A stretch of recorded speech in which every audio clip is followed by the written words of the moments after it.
comment allez-vous? J'espère que vous allez bien, que vous passez un bon confinement et que vous ne faites pas encore trop chier parce que ça va encore durer un petit moment je pense. Et c'est pour ça que je tourne ces vidéos pour vous divertir, pour vous faire plaisir.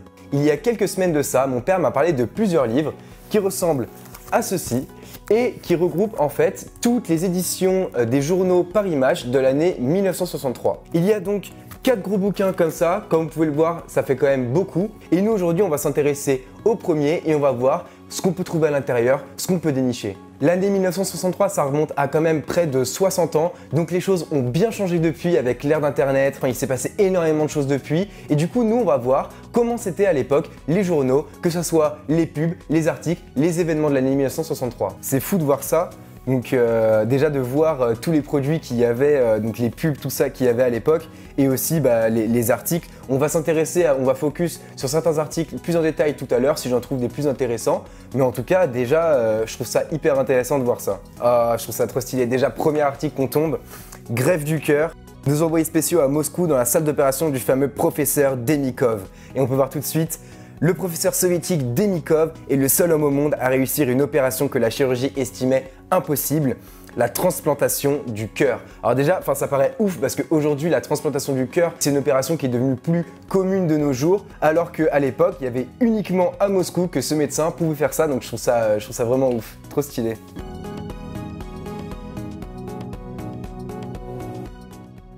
Alors là, je viens de tomber sur une pub, mais c'est abusé. Donc en gros, c'est une eau Contrex. On connaît très bien Contrex, l'eau minérale qu'il y a partout aujourd'hui dans les supermarchés, tout ça. Et là, Contrex lutte contre le cholestérol. Alors là, vous venez de m'apprendre un truc. Des expérimentations multiples ont prouvé que la cure d'1,5 litre par jour de Contrexville Pavillon pendant un mois abaisse le cholestérol sanguin de 15% dans 90% des cas. Waouh! Buvez Contrex et vous baisserez en cholestérol. Yes!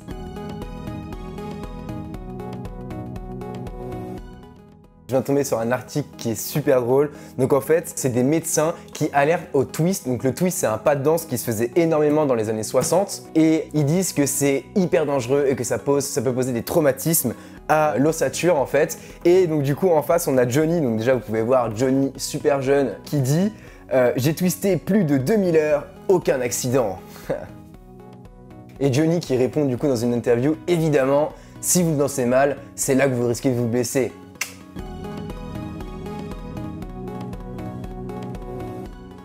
C'est fou quand même, je tourne un peu les pages depuis tout à l'heure, vous voyez pas tout évidemment, sinon ça ferait une vidéo de vraiment 2 heures.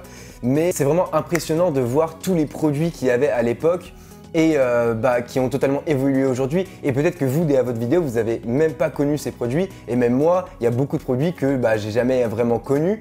Et en même temps, ce qui est marrant, c'est qu'il y a des trucs qui reviennent énormément à la mode aujourd'hui, notamment les tourne-disques. C'était un truc vraiment, à l'époque, il n'y avait que ça pour écouter de la musique. C'était vraiment la grande nouveauté, le truc ouf. Et en fait, aujourd'hui, ça revient à la mode. Et en fait, il y a plein de trucs comme ça qui reviennent au fur et à mesure des années.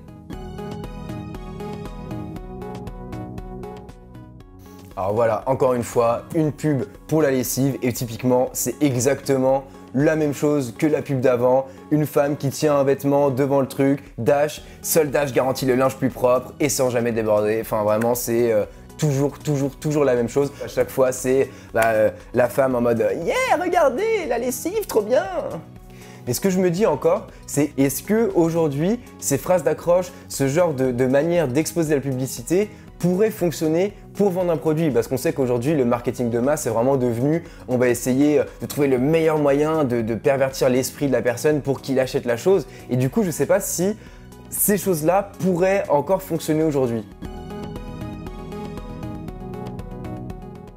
Et si on parlait de Robinson Crusoe? Je ne vous parle pas du vrai Robinson Crusoe, mais je vous parle du Robinson Crusoe français. Alors ce mec-là, c'est un mec qui a vécu pendant plus de 40 ans dans la forêt de Pillac en Charente. Donc ça veut dire que ce mec-là ne s'est même pas rendu compte de l'occupation allemande en France. Donc pour remettre un petit peu dans le contexte, Seconde Guerre mondiale, les Allemands occupent la France pendant un long moment et donc ce mec-là n'a rien capté. Il a vécu là-bas pendant tout ce temps. Comme vous pouvez voir, c'est donc ce mec-là, il ressemble quand même vachement à Robinson Crusoe entre la barbe et les cheveux, on va pas se mytho. Et du coup, si on tourne un peu, on peut voir que le mec, la seule trace de civilisation qu'il avait autour de son campement, c'était un vélo totalement éclaté, totalement rouillé, et pour lui, il était en total état de fonctionnement. Et en gros, sa seule amie, c'était une chèvre. Et malheureusement, donc au moment où on prend cette photo, la chèvre est morte depuis 3 mois. Dommage pour lui, je suis désolé pour toi. J'avais pas lu une partie de l'article. Ils disent à ce moment-là, lorsqu'à l'automne, elle mourut. Il pleura, puis la mangea. Ah, ça m'a tué.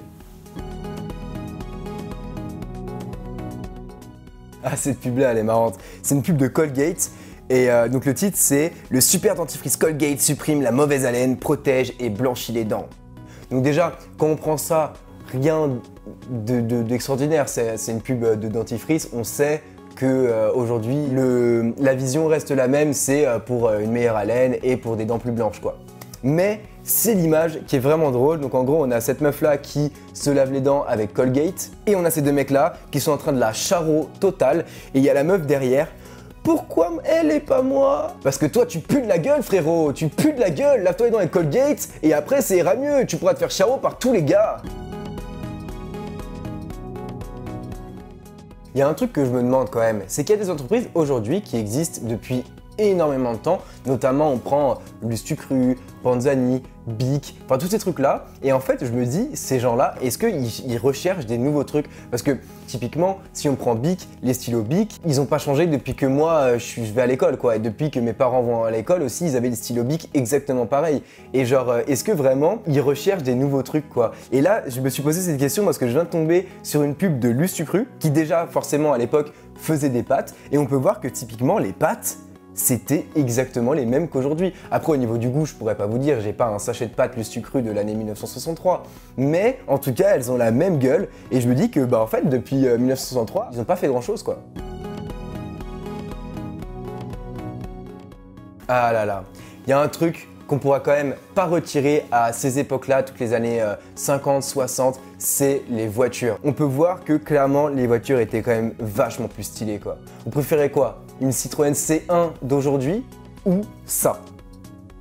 Clairement, moi, au niveau du design et tout, je préfère largement ça. Elles étaient clairement 10 fois plus jolies. Et encore, ce n'est clairement pas la voiture la plus jolie de ces années-là, mais rien que celle-ci, qui on va dire est une sortie banale, je trouve qu'elle est vraiment clairement beaucoup plus jolie que les voitures qu'on a aujourd'hui. Mais regardez-moi celle-là. Elle est pas magnifique cette Ferrari, sérieux? Franchement, elle équivaut largement à celle qu'on a aujourd'hui. Enfin après, ça c'est mon avis, mais bon. Mettez-moi en commentaire ce que vous en pensez. Alors là, je suis tombé sur un article où le titre va parler de lui-même, le siècle du confort. Donc il parle bien du XXe siècle, on est bien en 1963, mais si seulement ils savaient ce qui va arriver par la suite. Parce que si eux, c'était le siècle du confort, bah alors nous, c'est quoi genre? C'est le siècle de la branlette quoi, genre clairement. Vous vous êtes déjà demandé à quoi pouvaient ressembler les premiers rasoirs électriques? Et ben je pense que celui-là, il fait partie des premiers rasoirs électriques qui ont existé. Donc déjà, perso, je n'utiliserai pas ça pour me raser la barbe. Je pense que ça doit te déchirer les poils un par un. Vraiment, genre autant se raser avec la lame de couteau, ça sera bien mieux. Hein. Ou sinon, niveau rasoir, on avait aussi le classico, pas électrique, et il ressemblait à ça.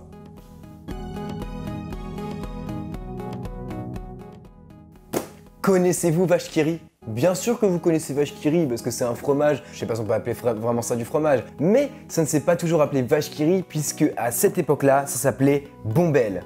Et leur slogan c'était « Mordez Bombelle, à belles dents, il est moelleux et fondant ». Donc en fait, ça ressemble plutôt à un fromage, je sais pas trop, un truc de vache ou... Enfin oui...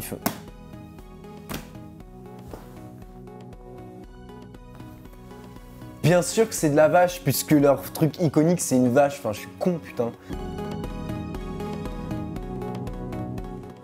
Vous connaissez la Tour Eiffel? Bien sûr que vous connaissez la Tour Eiffel, puisque c'est vraiment le bâtiment iconique de la France et de Paris. Et là, on a vraiment un article gossip sur la Tour Eiffel. C'est vraiment drôle puisqu'en fait, c'est une meuf qui est montée au premier étage de la Tour Eiffel qui, je ne sais pas trop pourquoi, elle a sauté genre mais sur place sur le premier étage de la Tour Eiffel, mais le vent l'a emportée elle a failli tomber et en fait sa jambe est restée accrochée à des poutrelles en fait, et du coup elle a eu une jambe amputée et un bras cassé, voilà, génial. Mais c'est pas ça qui m'a fait rigoler, mais c'est qu'en fait déjà à l'époque on comptait les drames arrivés à la Tour Eiffel, et là c'était déjà le 320e drame arrivé à la Tour Eiffel. Et je ne sais pas on est au combienième aujourd'hui, si vous le savez, mettez-le en commentaire.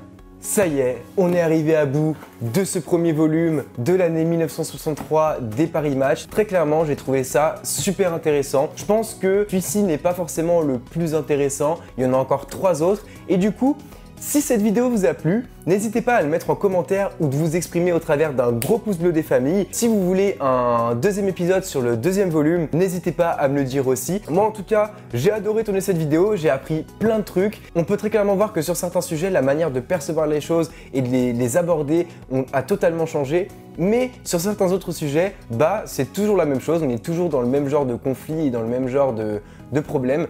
En tout cas, j'espère que cette vidéo vous a plu et on se dit à la prochaine pour une nouvelle. Ciao!